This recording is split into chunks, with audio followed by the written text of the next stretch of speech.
Hi, I'm Jackson Soderberg. Welcome to my show, If Cheese Walls Could Talk. Today, we will be talking with our guest, Andrey Sweet, about his time working on the Mamma Mia play, as well as filming for the Division 7 MIAA Super Bowl for Cohasset. So, are you familiar with our show? I'm not. So, on our show, we'll be reviewing pizzas while we talk about the various topics. So, first we have Fire and Stone, then Peel, Chops, and Cohasset 3A Pizza. All of them are from Cohasset. So first, I want to ask you, how do you feel about the play overall? You know, I feel really good. It was a process. It always is when you have a musical. There's a lot of rehearsals that go into it. There are always issues. There's no such thing as a perfect show. But yeah, I was really happy with what we accomplished. I think at the end of the day, there are some things we could have improved on, as with any production, but I'm really proud of the cast and just everybody that was involved. So you mentioned these issues. Off the top of your head, is there anything really that you would have liked to have improved on if you had, say, more time or more budget? I think some of the choreography towards the end got a little rough just because we hadn't worked on it as much as some other scenes. Whenever you're doing a musical, you always want to have more time to practice, just make sure that it's perfect, and you don't always get that. But I definitely do think that we did as good of a job as we could. So going up to the play, were you feeling, was it more nerves or was it anxiety? Were you like, all right, come on, let's go, let's do this now, I'm ready to go? Or were you more like, okay, I want a few more days to practice and get these lines just perfect? During Tech Week, which is the week that leads up to the show, it's usually a lot of anxiety. You want those more practices as it kind of hits you in the face that, oh, this show is actually going to go on. But I think on show day, it's always nerves. You just need to buckle down. This is your show day. You can't change it. Just do the best you can. And I think we really ran with it. All right, so I think now would be a perfect time for our first piece of pizza from Fire and Stone in Cohasset. Look at that. Very good kind of pizza. Very cheesy. There you go, Andre. Thank you. Just perfect. Not too greasy, not too hot. Perfect. That is a very, very good pizza. I do really like that cheesiness. It's very good. It's very good. It's not, as you said, not too greasy. I think the cheese flavor is really good. There's not too much sauce, but not too little. I really do think this is a really good pizza. So, getting back to the play, Mamma Mia, I know this might be a little bit of a biased question, but do you feel your version was superior to the movie itself? Oh, that is a tough question because I love the movie. I think it's a really great adaptation of the musical, but I do think that there are certain characteristics of ours that made it better. There's just that kind of homemade touch to it that you don't really get with a multi-million-dollar production that I think we really did well, and I think it made ours just that much better. Yeah, I would agree that something like that, I mean, it's a school play, but that more hand-on style makes it feel just a little bit nicer. Personally, I wish I would have had time to see the play, but unfortunately it didn't work out this time. Yeah, no, I wish you could have seen it, but circling back to that, I think there are the flaws that you don't really get in movies that make going to see a live musical so special. Like, you go in and you know that there's going to be a couple mess ups, but you just learn to accept it, and when it happens, you just adapt, and it just makes every show unique. Whereas if you're working on a movie, you've got so many takes that every scene is as good as it's going to be. And you don't really get that with a live show, and I think that's what makes it get that like homemade touch. Yeah, I agree. The live shows, they're just definitely so much better because you're kind of enveloped within the play itself. It's not like, sometimes when you're watching a movie, unless you're watching it in a movie theater, you can kind of tell you're not as drawn into it as you would be if you were sitting in a movie theater or a theater for a play. Yeah. And I think when you're on stage, you really become your character, and as cheesy as that sounds, you really learn to think like your character. I played Sam, and I really started to think like the architect that he is. I started looking at the set differently. I just really started to make his character my own, and I think that blend is what makes it so good. All right. I think now is a perfect time for our second slice of pizza. This one is from Peel, also in Cohasset.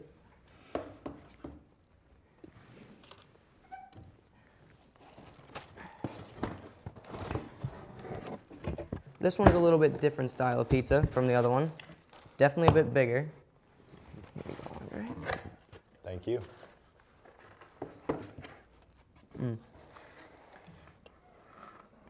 I have to say, I'm quite partial to Peel. I think they do a very good cheese pizza. Let's see if it's as good as I remember. Getting back to the idea of being sort of hands-on, Peel is definitely one of those kind of pizzas that you can feel is definitely more of a handmade kind of pizza. It's not your Papa John's, your Geno's. It's very handmade every time. I think when you go to a Papa John's or a Papa Gino's or any of the Papa pizza restaurants or any chain in general, they almost always taste relatively the same. They've got the same cheese taste that you just know.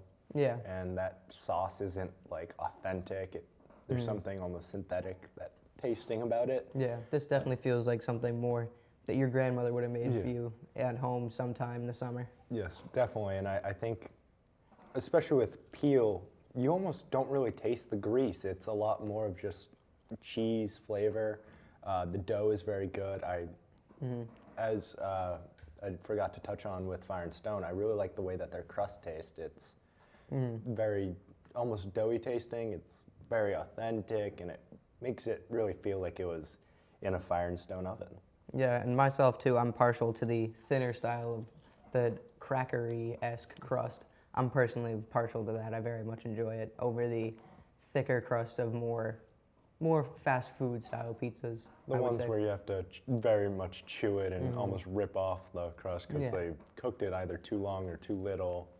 But I think Peel and Fire and Stone, they do the crust and the dough very well, and it's got that nice, authentic taste. So now to your time working at the Super Bowl. How was that experience, being down on the field with the players while that amazing game was going on? It was truly something special. I mean, talk about an iconic venue, Gillette, home of the Patriots, 6-time Super Bowl winners. Looking up, you see those banners after you walk in, and everything looks so different when you're on the field than when you're in the stands, for example. Like, I definitely think that there was an energy on the field that you don't get the same sense from the stands.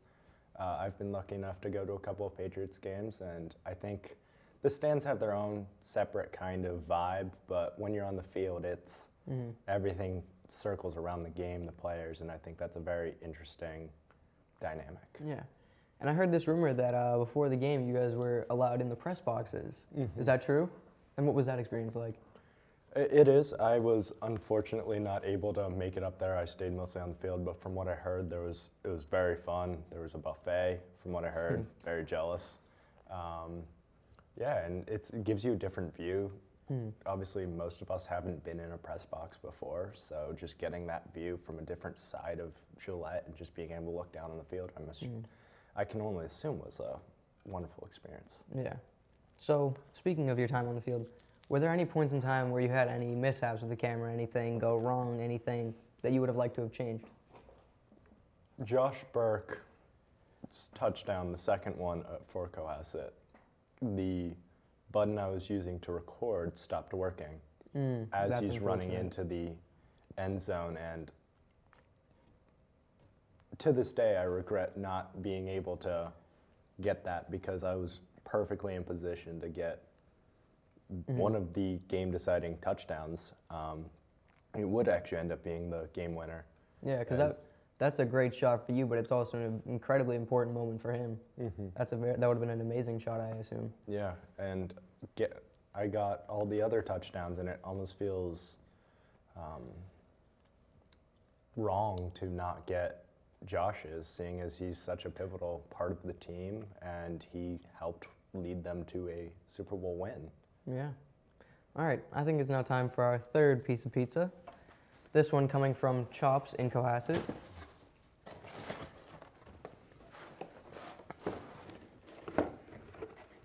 Definitely a little more, I would say, fast foody looking pizza. It's Yeah. a thinner crust, as seen here. But I definitely think it's still got that kind of homemade flair from what I remember.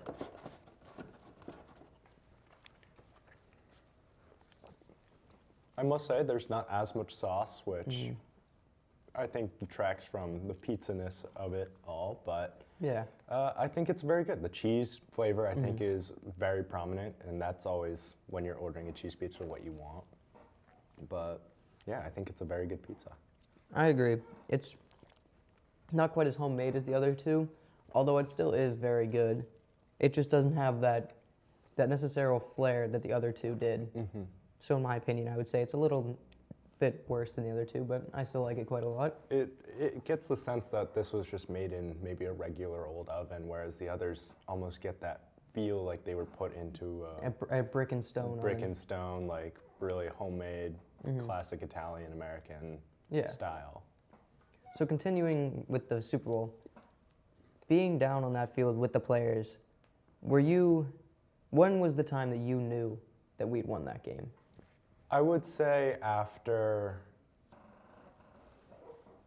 think there are multiple moments when you can say like definitively we won, and one of those moments was a minute and a half before the end of the game. We had just scored another touchdown, and you could tell that Cohasset was abuzz. We were about to win our second Super Bowl, and at that moment you knew for a fact.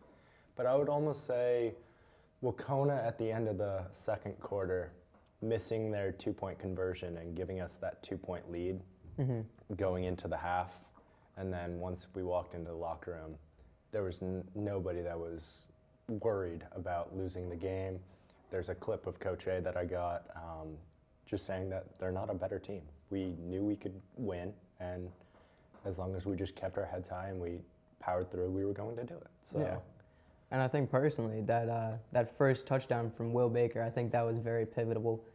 Being able to take that lead early on, and essentially, I don't think we ever lost it throughout the rest of the game. Yeah, no. Holding the lead for the entirety of the game almost was incredibly helpful for us, because there was never a point where we felt like we had to come back. There was nothing we had to really, there was nothing we had to surmount. We just had to keep them from scoring. Yeah, and there was a lot of discussion on how we were going to do that. Obviously, I believe it was number 2 on their team, was their really fast running back, and he was running all over our defense, and that was one of the big points, is how are we going to contain him. And I hate to wish ill, but it was very lucky that he did get injured and took that threat completely away, and I don't think Wacona ever really recovered. And I think that ultimately helped. I think Will Baker was amazing, a tremendous threat to Wacona, just being able to run and throw tremendously. He's a great athlete, and I'm excited to see where he goes next year. So my final question, when everyone ran onto the field, when that clock hit 0, what was that feeling like, being down there with the players as everybody went crazy knowing that we had in fact secured our Super Bowl win? It was truly something special, and I have a video of myself running on, and it's from my point of view. I have this shoulder mount, and I'm running on, and looking at the video afterwards, it almost makes it feel like you're there, you're one of the players. You get that nice head bob motion. It's in the middle of the mob, and just so many tremendous moments. You can tell that this meant so much to everybody involved, and then especially afterwards at that trophy presentation ceremony, just everybody was ecstatic. It's the second Super Bowl that they've won, and that means something to everybody. Yeah.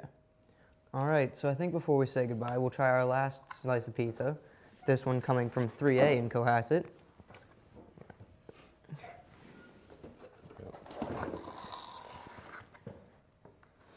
Ooh, that does look good. I think it's got very much the same vibe as Chops in how thin it is.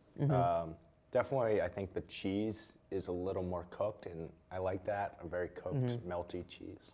I would say our first 2 slices of pizza were definitely very comparable, as are these last 2. I think the style of chops and 3A are two very similar pizzas. Although personally, I will admit I am partial to 3A. I think each of them has their own occasion. I don't know if I would necessarily get Fire and Stone if I was, say, serving to a team or sports team. I know for a fact that football really likes chops and 3A. We actually had some of it after the Super Bowl win, got home, and it was just piled high. And so I think this style, where it's a little bit thinner, it's not as much, is much better for Larger occasions. Larger occasion, groups, family, larger family reunions maybe. But I think Fire and Stone and Peel both really appeal to smaller occasions, seeing as they're a little more homemade. You can definitely taste that there was that handmade time put in. And I would definitely say I love the sauce on this one. It tastes, it's got a very strong presence in this pizza as well. Similar to the first two. You definitely get that tomatoey taste, but it's not overwhelming as you get with some other pizzas that aren't as well made. Some people put too much sauce and then it's essentially just a tomato pizza. Some people put too little, and it just completely gets masked by the cheese. I think this hits that nice medium that I think Fire and Stone did really well. All right, well, thank you for joining us. As always, this has been my show, If Cheese Walls Could Talk. Join us again next week when we talk with Justin Appleby about the hockey season as well as his upcoming baseball season, of which he's the captain of for both. Thank you for joining us. Thank you. There's a lot of pizza.